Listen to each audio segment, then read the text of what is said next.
represented here. We have Jerry Palmer on the left side, on my left side. He's a Beast Wars engineer. And George Boznos, who's a Beast Wars designer.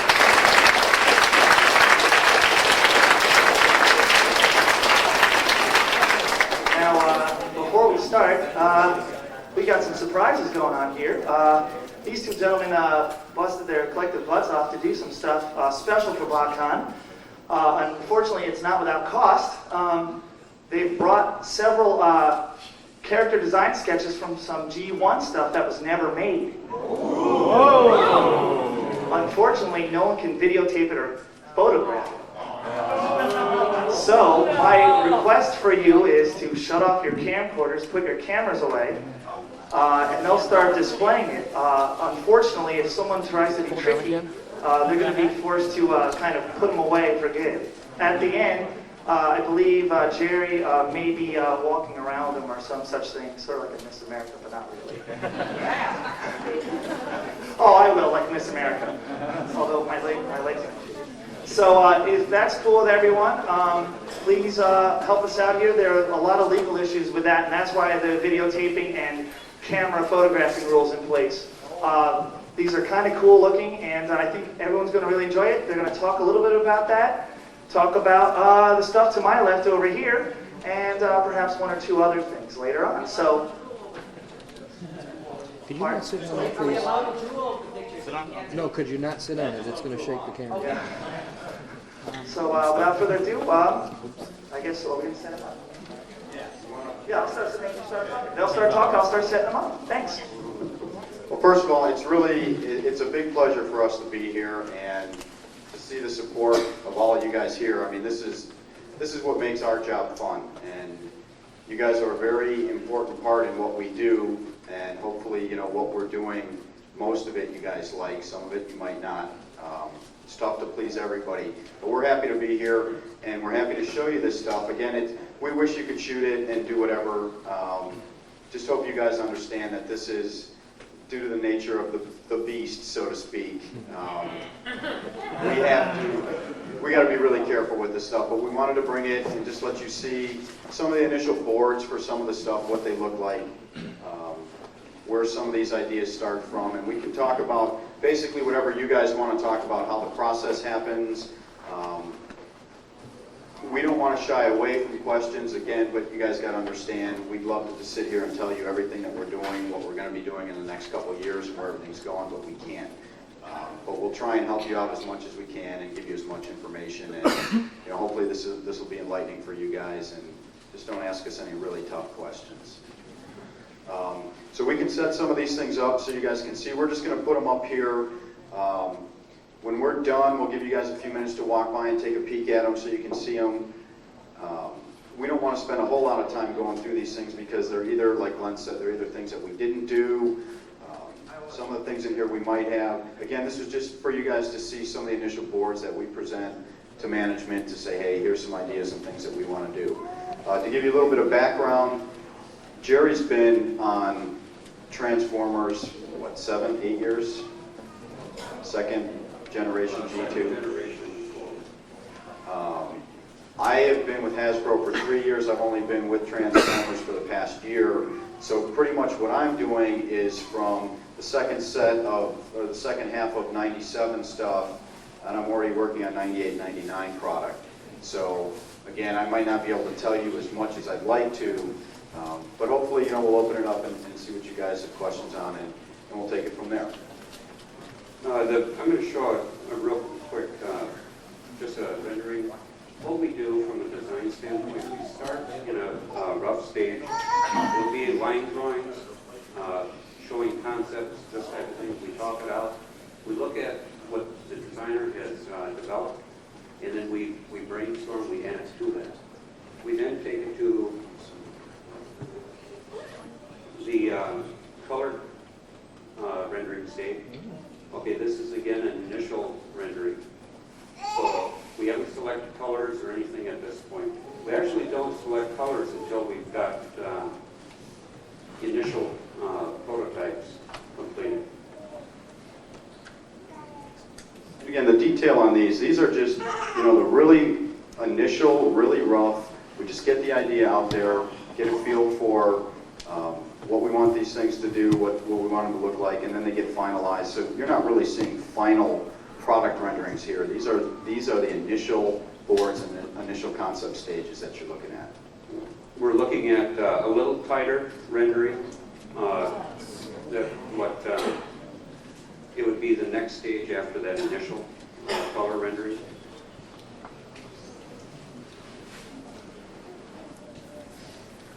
Again, similar, it's in probably about the third stage.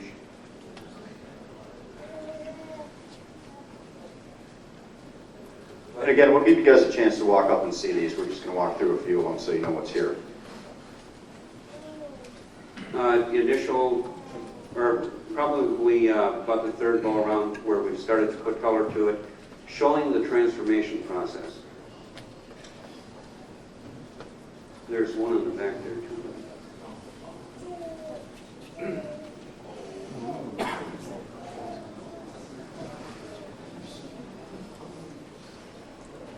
Again,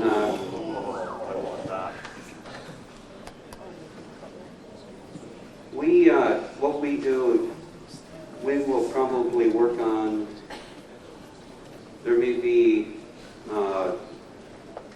probably 30 different concepts once we zero in on where we want to go. And a lot of times, all of those are rejected and we redirect. So this is an ongoing development process. But we've got, the rest of the boards up here are similar. This is, just showing different designers' concept in the presentation and so on.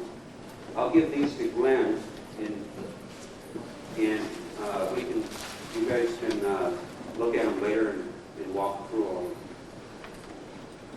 Yeah, and you'll see some varying styles. There's different people working on different stuff. Some people do more like, an illustration type rendering to get an idea across. Some people do a tighter line drawing. Some people will show a transformation sequence. There's no real format for how we do this. The main idea is that we get the idea we want and get it presented in a way that, we're going to get everybody to buy off on it. So there's a lot of different styles, a lot of different techniques, and a lot of different procedures.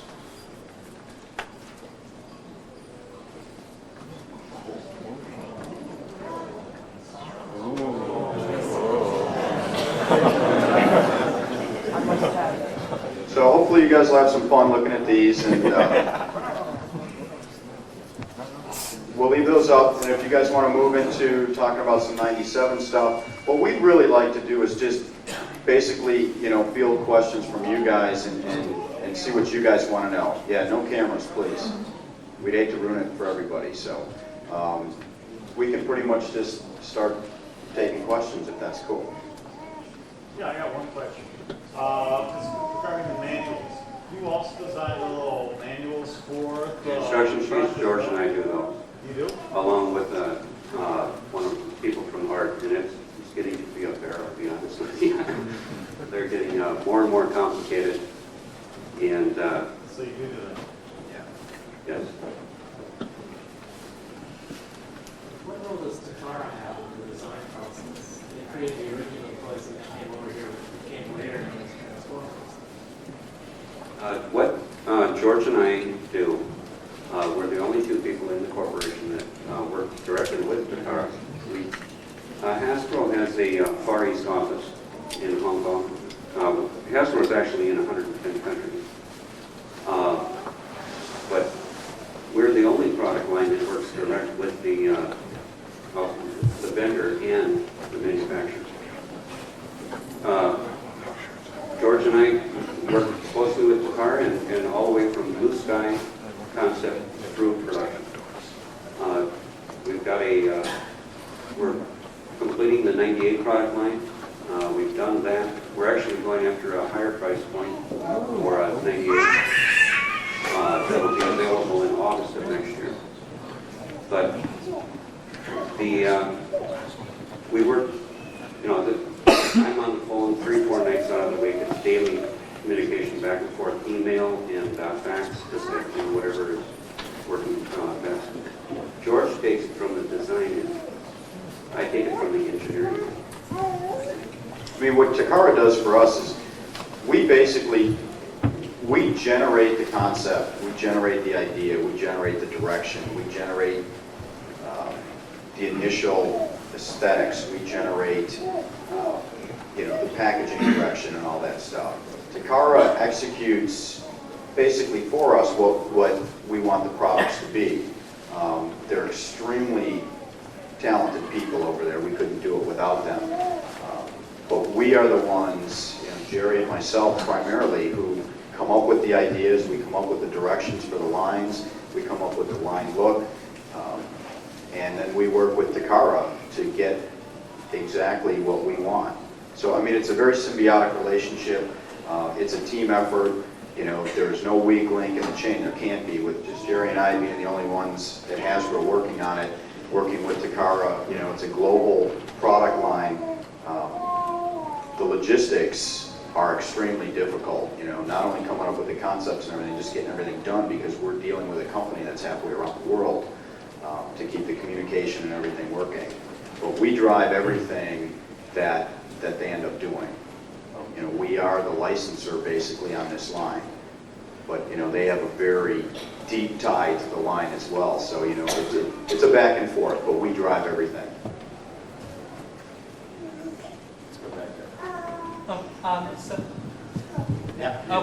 So between your renderings and the final toys, I'm wondering, what sort of materials the prototypes go through? Any clay models or folded out plastic or what?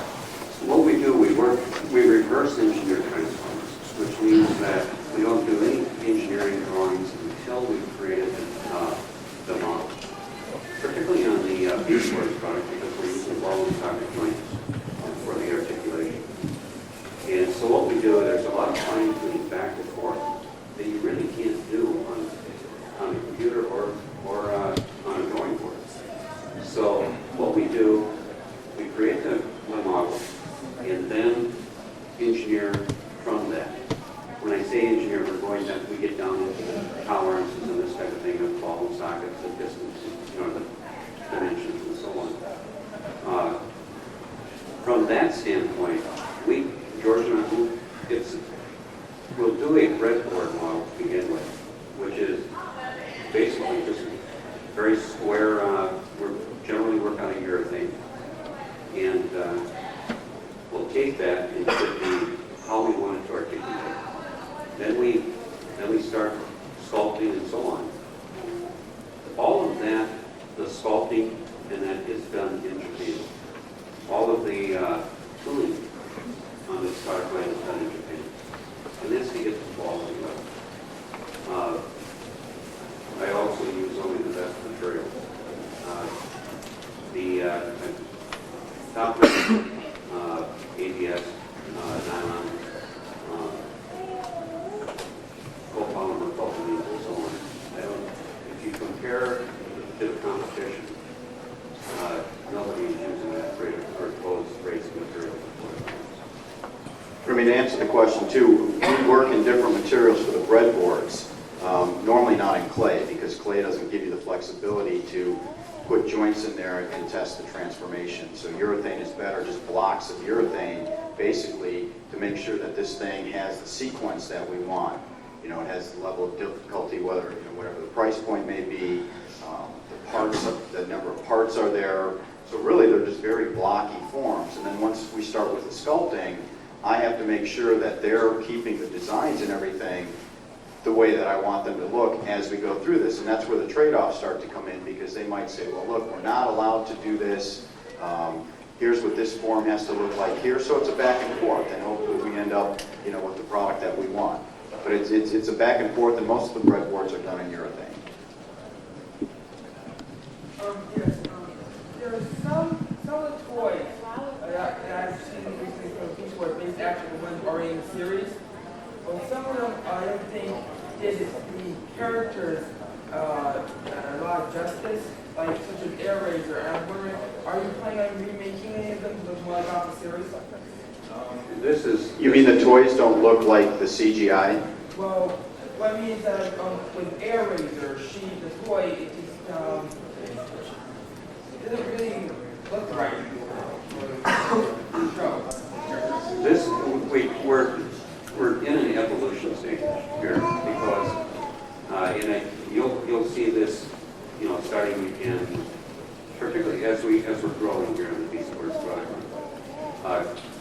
Chris Rose and myself, Chris was the designer. He and I, in our family, moved from Rhode Island and the product line was transferred to Cincinnati. So we now live in Cincinnati. But the initial concept of Beast Wars, you'll see a drastic difference from where we're at today, and we've learned and decided what we can do. So there will be more detail and so on. As far as the product and the animation, this is probably one of the rare cases for animation where the product is developed first and the animation follows. Typically, in our companies, we've got Batman, Jurassic Park, and those. Those are licensed properties, movie-driven. So the designers are taking scrap from the movies in developing the product. Unlike Beast Wars, where the product is developed first and the CGI animation is developed from the product. Now, grant you, they can, there are some things that we can, or animation can do that we cannot do. But hopefully we're going to improve this. I mean, that's a good question because we obviously want the toys to look like the animation. There's an evolution that's happening in the animation as well. You look at the first few episodes compared to some of the latest episodes, they are coming up to speed more and more with things that they can do. It's a learning curve for them as well as it is for us. But I think what you're going to see on some of the things that we might talk about a little bit later, we are working very close with them to try and make everything look as realistic as possible from the show to the toy. Again, it's going to be tough to make everything exact. Some of those characters you're talking about, Air Razor, might have been one of the first characters in the toy line and one of the later ones developed in the CGI. So as their learning curve came up, they started to do more things too. So we need to stay in touch with them from the design standpoint to find out what their capabilities are, what we want the toys to look like, and have everything look as similar as possible.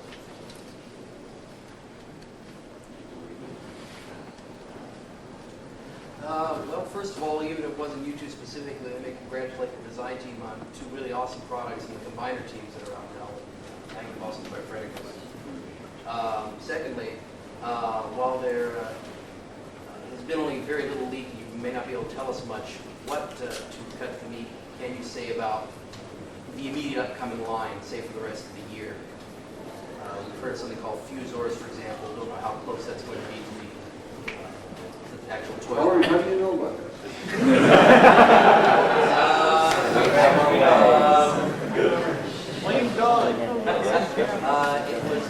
It came out at another event. Well, there's certain things that we can really get into and we can't, and I'd like to hold that towards the end of.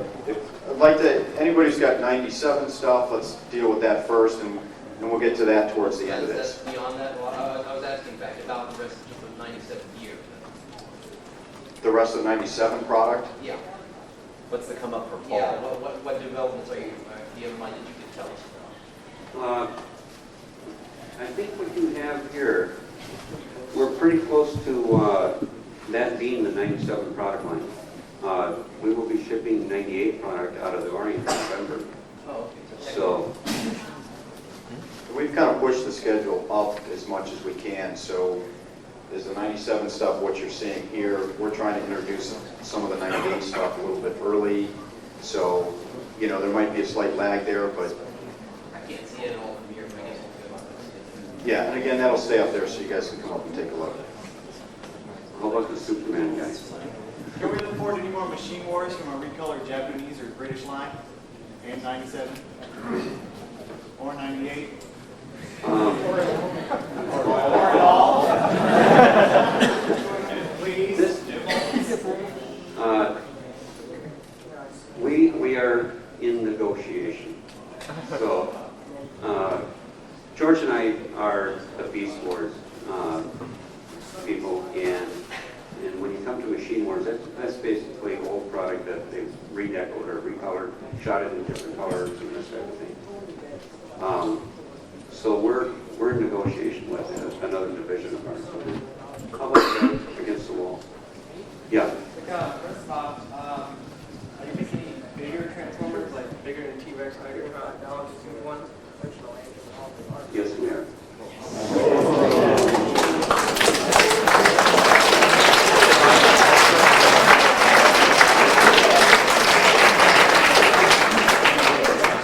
And that goes back to the instruction question there that George and I Takara was here, 3 weeks ago? There were three members of the team from Tokyo were in Cincinnati 3 weeks ago, and then one of them came last Thursday. And so we're accelerating all of our development, but we saw for the first time the efforts going into two of the items.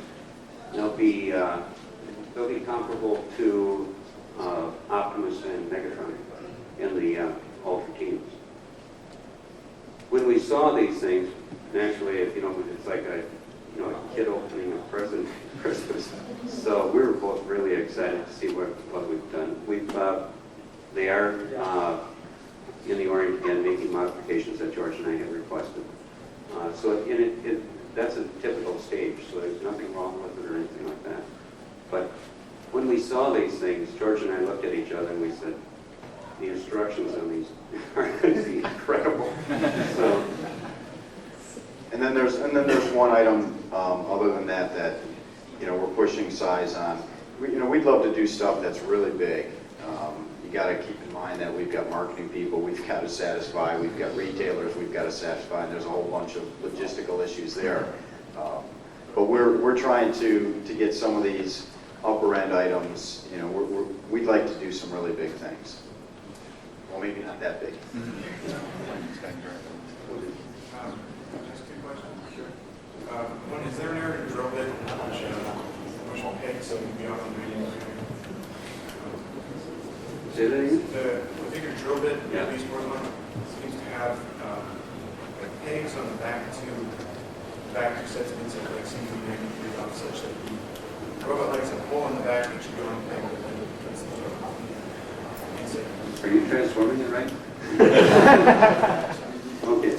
I think I'm not aware of that. My other question was, are the figures going to be trained more closely in large groups, or are we going to continue to see like one or two at a time? What you'll see, this is all marketing, okay? What you'll see is we'll be filtering in two at a price point. So, and we have, there will be cycles and during the year that we introduce into the trade. So they won't all be at one time. The big splunge will be, naturally the toy fair. And then every 2 or 3 months, we'll be putting more on the show. It's also a development logistic nightmare. Our management team wants us to develop more and more product. There's so many people there, along with the car. And so we believe that if we focus more on the quality and this type of thing and creating a good toy, that will be better than creating a mass of different styles and this type of thing and with a percentage failing. On some of your toys that you've seen on their head, because they'll have either a visor that comes down, or it almost appears like you turn the other way around, that there's two different faces, for example, Tigercon. And I was wondering if there's a little purpose for that, or if we're going to see that that's going to be something that maybe might be incorporated later on in the CGI series with an explanation for why there's supposed to be two different faces in the characters. Yes and no. That's a tough question. Sometimes it's purely an aesthetic direction. Sometimes there is reasons why we're doing that stuff. One thing that we can talk about a little bit more when we get to some of the newer stuff is that we're trying to make sure, Jerry and I are trying to make sure that there's a continuity and there's a thread that stays consistent in the stuff that we do. And some of that stuff will tie into things like you're talking about. You know, there's probably a good reason why it's like that. You know, you might not know what it is now, but hopefully as this thing continues to evolve, it'll make some sense. Some of that stuff, Bob Forward's still back there. Bob, who's the writer for most of the Beast Wars episodes. And we're starting to work closer with Bob and you know, keep abreast with, you know, what his story ideas are, what our product ideas are, so we keep a continuity in there. And I might not be answering your question specifically, but there are things that you guys will start to see, especially with the newer stuff, that, you know, everything's happening for a reason. And we're trying not to just do errant things just for the heck of it.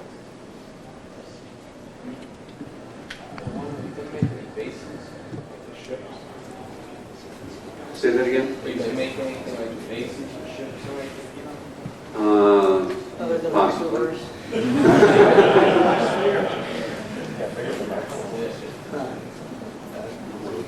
Oh.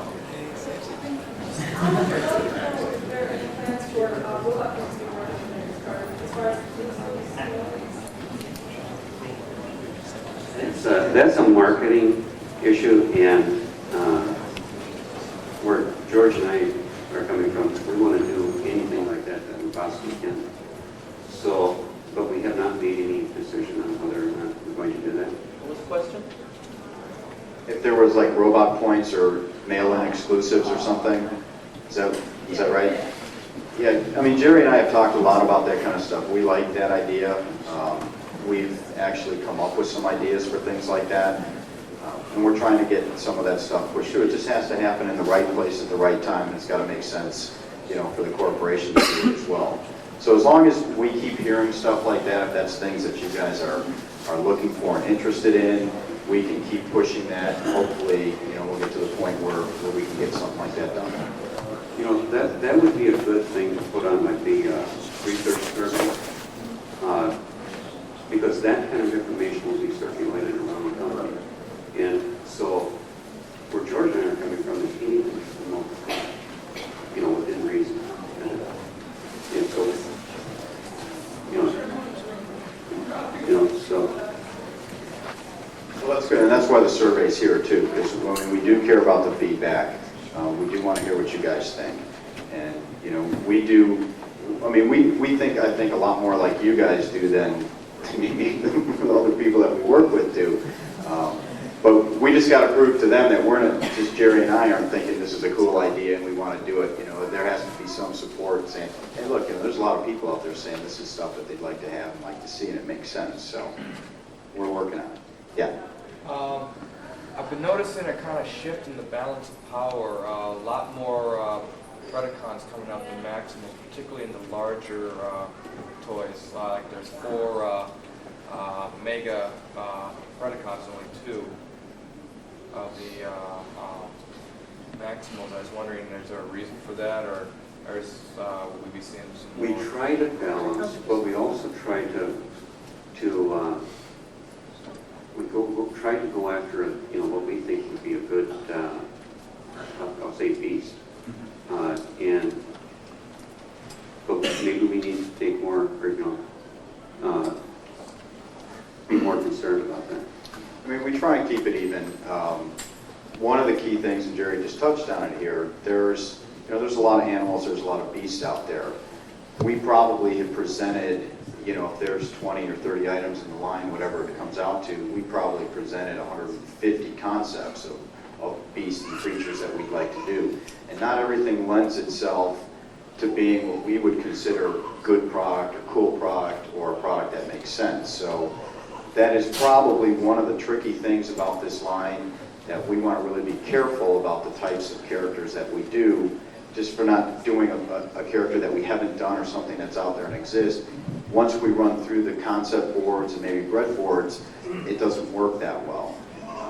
But we're trying to keep it pretty even between Maximals and Predacons, and basically in our product offering, overall it's pretty close. I mean, you might be right, there might be a few price points there, but we can pretty much assure you that it evens out pretty well.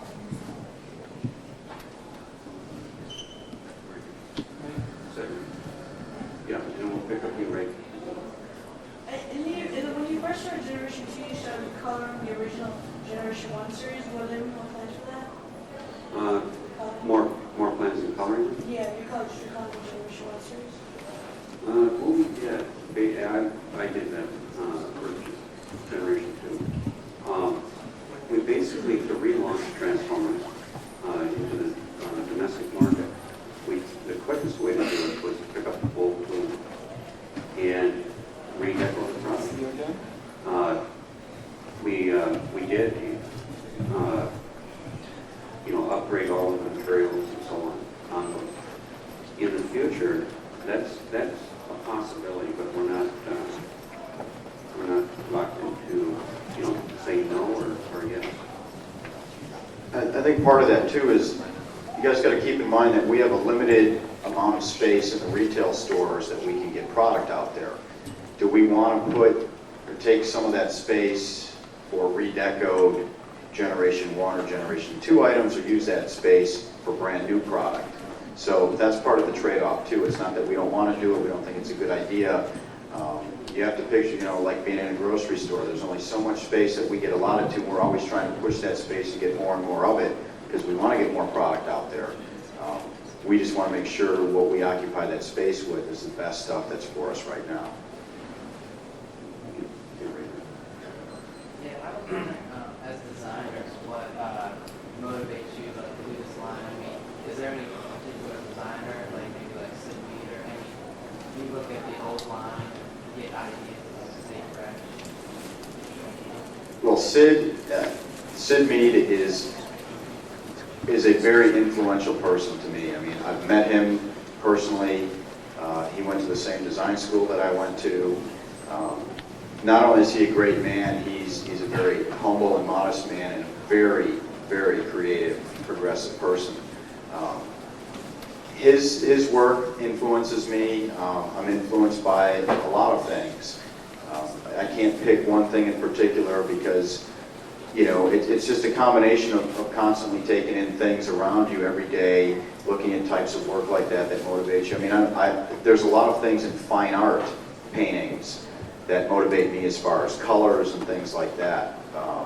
Jerry might be able to speak to some of the color sense, the difference in the colors that I'm pushing for on things versus what Chris was doing, the designer before me, on some of the stuff. So everybody looks at things differently, but there are key people, designers out there who do inspire us, and I just want to make the coolest product that we can make, and Jerry ensures that it's the best product we can make. So for me, it's a dream come true. It's great stuff. I think you guys are going to see, what George just touched on, the deco from one designer to another designer. I don't want to disclose anything, but there will be more colors used, different, more freehand spray, this type of thing.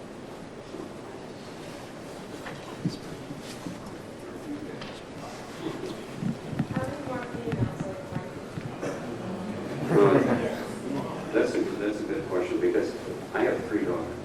So,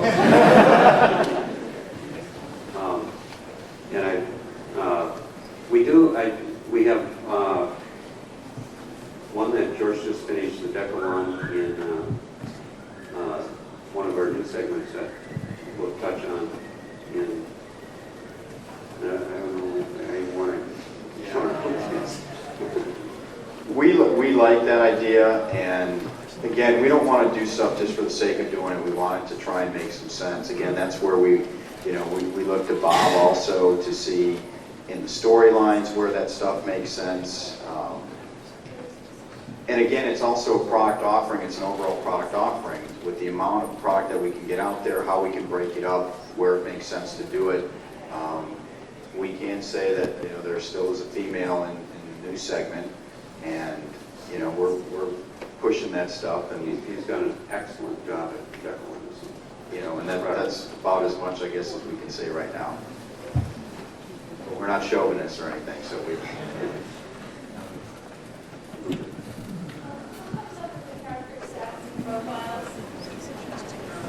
What we have a copywriter that generates, they look at the product, and then we have both a woman and a man. And so both of them are doing both male and female. But what they do, they generate the biotech and then review it with us. They pass it by us and we say, okay, we don't like that, we don't like this, we want to change this, we want to do that. Well, that's how we usually hope it works. They usually end up coming to me first and saying, you want to tell me what this guy does? And I have to sit down with them and walk them through the product. And again, it basically comes back to Jerry and me. We have copywriters who do that. We basically give them the bios on these guys. We tell them what they do. I mean, they end up changing the verbiage a little bit and doing whatever, but we talk about the strengths with them. We talk about the bio, the features, the personalities. We generate that because they don't really know what these characters are and what they do, so we have to pretty much guide them. Yes, will there be any resource triple changes?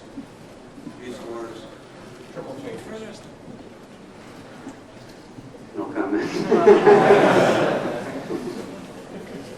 Let's go in the back. Yeah. Will we be seeing any more Beast Wars combiners, and roughly what size groups? I mean, will it be more than 3 That's or less another than no 4? comment. You guys, from that statement, you guys can pretty much read what we're saying. How about you with the sunglasses? Yeah, I have a question. This might be a little bit off the subject, but whether the ball and socket joints on the Beast Wars even remotely connected or based on the Hall of Fame socket joints? None whatsoever. Actually, a different design, I believe. Huh? It's somewhat of a different design. So it's completely from scratch? Yeah, from scratch.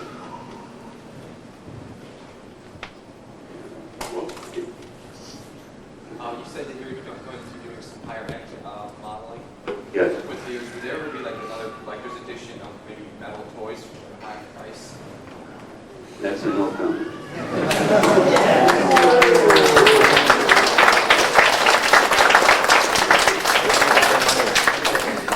So if you guys work on any of the topic stuff, are there going to be any more like Vermont that refer to some other stuff, Generation 1, or even our generational characters? Probably. Some of that stuff to answer. Again, there's probably people in this room, almost probably everybody in this room who knows more about Transformer history than I do. So if we're not doing something right, write us and let me know. We'll straighten it out. But sometimes stuff relates, sometimes it doesn't. We're trying. That's why there's more people involved in the checks and balance of this to try and keep it, accurate. We've got somebody in the room. Where did he go? Where's Ben? Ben here? I don't know if everybody knows Ben back there, but Ben's He's got our star.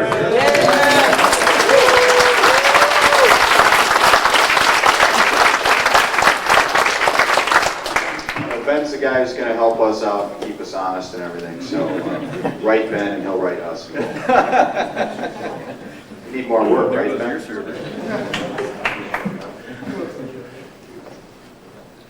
You explained the role that Takara plays in the development process. I'm curious about the numerous transforming robot shows and lines that they put out every year. I wonder if you could clarify if there's any relationship between those that exist outside the Transformers universe and your product line.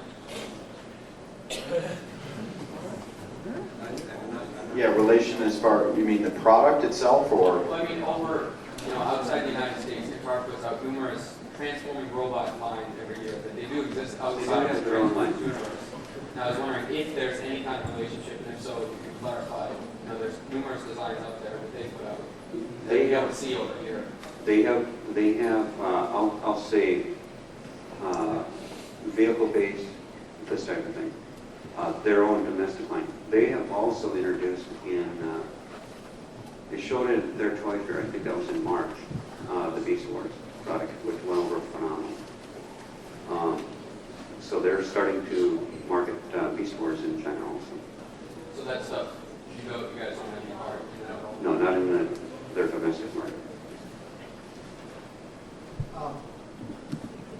It seems, at least my observation, that most of the fan criticism of the Beast Wars, I use the term criticism lightly, is less in the toy itself, the physical product, and more with the intangibles, like the character bios, or a bit simplistic, too much emphasis on weapons, not enough on personality, things like that. How much influence do you have on these intangible kind of that seem to be as bothersome? We're the ones that are creating. Yeah, we should have all the You guys, influence if on you don't that. like something that we're doing, tell us. You know, I mean, keep in mind too that with the amount of product that you see here, there's still other product that we've got going on, the new stuff that we're working on. You know, we might be working on 60 or 70 different items at one time. And because it's just the two of us, you know, we might miss something somewhere. And, you know, that shouldn't happen, but we are the ones who are responsible for our product lines. The bios, the intangibles, the tangibles, everything. I mean, bottom line is it's Jerry and my job to take care of everything, basically. Just a real quick, without disclosing how many products are out, I'll tell you the number of current projects that we're working on. This is all stages through 98. George and I are working on, as an example, our workload compared to I'm manager, or engineering manager on the Batman Transformer Alien product lines. I also am the American engineer on the Transformer product line. Our Bat team has, I think, 45 projects. George and I have 43. So they're supported by 7 engineers. So we do a pretty good job. I realize that we could probably do a little better in some places, but we do pretty good. Okay, we're starting to get close, and we want to give you guys a peek at something else. So, oh look, way in the back. What is that higher price point for 98? Actually, well, I'm going to hold back on that because that we have not even shown the buyers what that product is, or George and I we've just shown management where we want to go with it, and yeah, I think we can't really answer that. We just have finally presented probably the second generation line drawings and design concept for that item. So we gotta hold on that one a little bit. I can tell you it will be more than the maximum team, or ultra teams. Just one quick question. You work your way all the way up from the back. Is there a reason why you're using the old names from the old toys? To protect the copyrights. Okay. I told you guys, usually this stuff happens for a reason. Second to the back there. No, you, yeah. Yeah, I just wanted to commend you guys for getting rid of this stupid pull the tail up as a quick change on the small ones.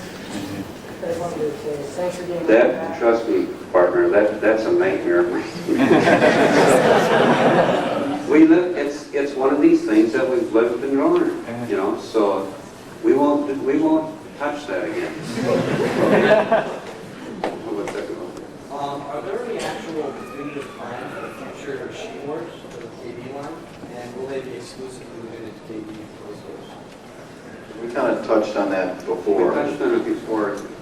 All I can say there is that we're in discussion with another division of ours. So there's plans but nothing? No, there's a possibility. There's always plans. It's just whether it happens or not. So, George, what? Yeah, we don't want to.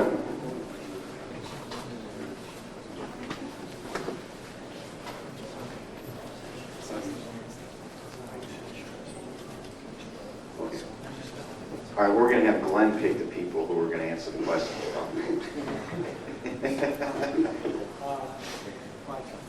There's some slight inconsistencies with the quality of certain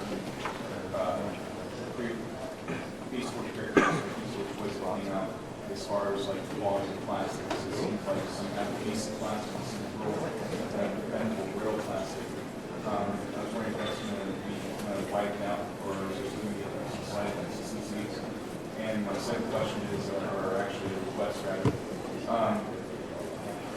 I don't know what the marketing guys tell you, but I think that American kids and American kids like myself are smart enough to move the arms and do certain actions with the toys without having to lever it with for us. And I would rather see the time spent maybe or money spent on a better feature outline than having a lever that has gears all over your chest and move the arms.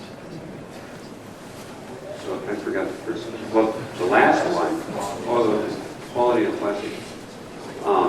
That's one of my stick. I'm a real stickler on the greater materials. But there will be times where they get the raw material coming into the vendor and so on. Is even though I'm asking for top-grade materials all the way through, they might not.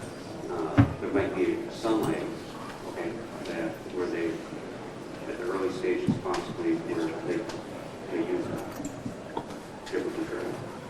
As far as deco, all I can tell you is you got to trust us on this thing today. They want a hell of a clean job. And so, yeah, what you're going to see, the deco, when you start to see the product, it'll be like what we're shipping out in Orange in November will be on the retail shelves in January, February. You'll see the difference immediately. Last question, okay?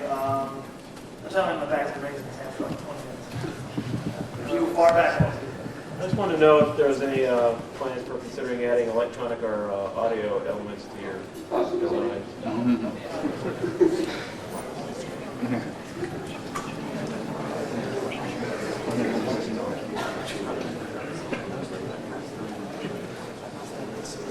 We're going to give you a tease on somebody brought up fusers, and you guys evidently all know about fusers. And so now what we want to do is, I want to show you what we're trying to do here is expand the Beast Wars into fusers. That we're going to call a segment. We're also working on 2 more segments. We're going to show you one of those segments. And you guys should tell us what it is if you already know what it is.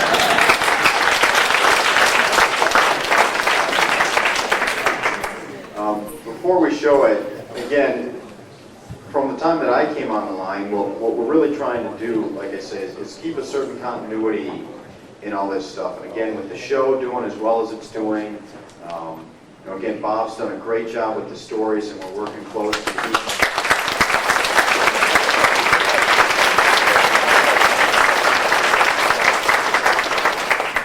keep the toys and the stories and everything exciting, but yet, have this stuff make sense and have it be this evolutionary process. So we're not just jumping all over the board for the sake of it. This segment,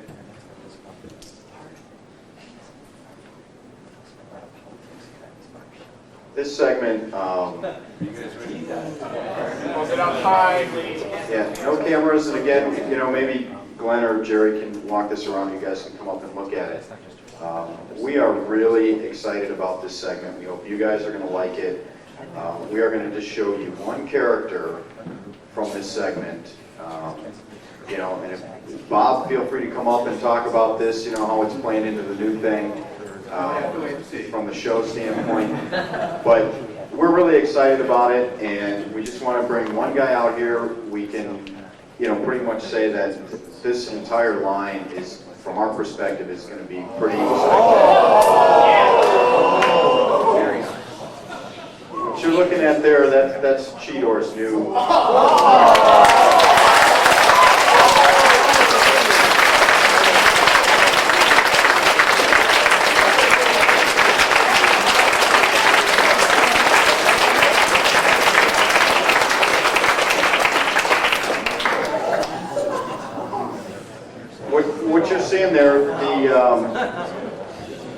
like I said, that's Cheetor's new look. And he's got 3 modes of transformation that you can see on the upper right, from Beast to an intermediate vehicle mode, which is going to allow him to do a lot of new cool things that Bob's having some fun with. And obviously down into his robot mode. What you're seeing here is we've kind of taken some, when we first started coming up with the idea for this, we kind of said, hey, it might be kind of neat if we take these creatures and turn them inside out. You know, going from the bio-looking beast to the, you know, armored type robots. We've literally turned them inside out. If you look at Cheetor now, his spots show up when he turns into a robot versus his beast mode there. And again, you can see some of this stuff more clear when you come up and take a look at it. But again, we're really excited about this. This is a deluxe price point that you're looking at here, which is where all the items in this line start at and go up from there. There's no basic in this line. The other segments, you know, we're picking up some of that stuff, but not here.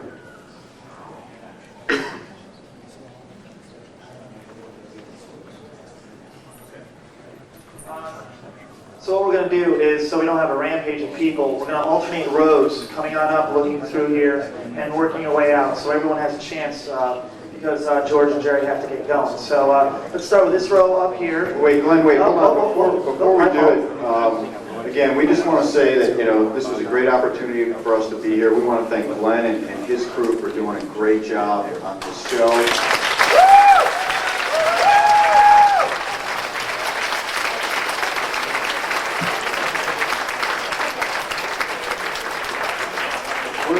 We're looking forward to, you know, next year's show already, Glenn, so got your work cut out for you. But really, we want to thank you guys for all the support. You know, without you guys staying there as a core group, and granted, you know, you might not be that many people in the overall global picture, but you guys are very important to this, and, you know, we're honored to be here, and, you know, hopefully, as these things go on, we can be a little more specific with stuff, and sorry we couldn't get to everybody's questions, but we hope you guys enjoy what you see, and thank you all for coming. Really appreciate it.